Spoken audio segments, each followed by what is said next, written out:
Hello दोस्तों, मैं आपकी राधिका। आज बहुत ही प्यारा सा एक ननद भाभी की कजरी है। सावन कजरी गाया जा रहा है। तो देखिए ननद भाभी में कैसे बहस हो रही है और भाभी रानी शिकायत कर रही है भैया से, सासू से कह रही हैं। क्या कह रही हैं सुनिए आप।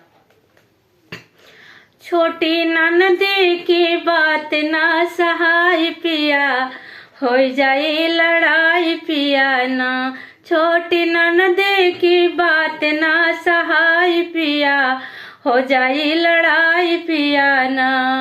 जब हम खाई दाल भात वके मचे उत्पात, जब हम खाई दाल भात ओके मचे उत्पात।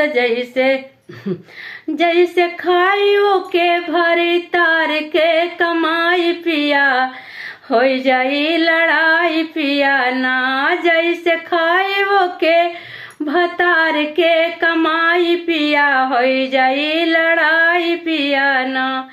छोटी ननदी की बात ना सहाय पिया, हो जाई लड़ाई पिया ना। बाटे मुहवा की जोर रोजई करे तोर मोर, बाटे मुहवा की जोर रोज करे तोर मोर। वके बाटई बड़ई मरोड़ पिया, हो जाई लड़ाई पिया ना। वके बाटई बड़ाई मरोड़ पिया, हो जाई लड़ाई पिया ना।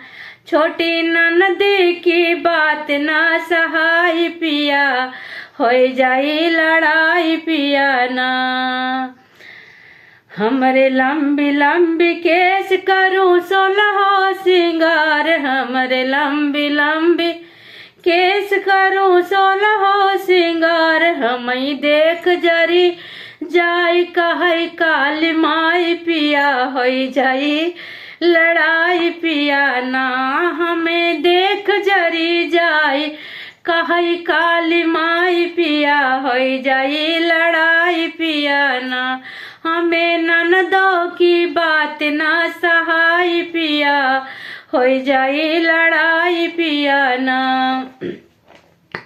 हमरे गोर गोर गाल ले शीशा निहार, हमरे गोर गोर गाल ले शीशा निहार। हमका कहई बहुत हर जाई पिया, हो जाई लड़ाई पिया ना। हमें कहई हार जाई पिया, हो जाई लड़ाई पिया ना। हम छोटी ननदी के बात ना सहाय पिया, हो जाई लड़ाई पिया ना।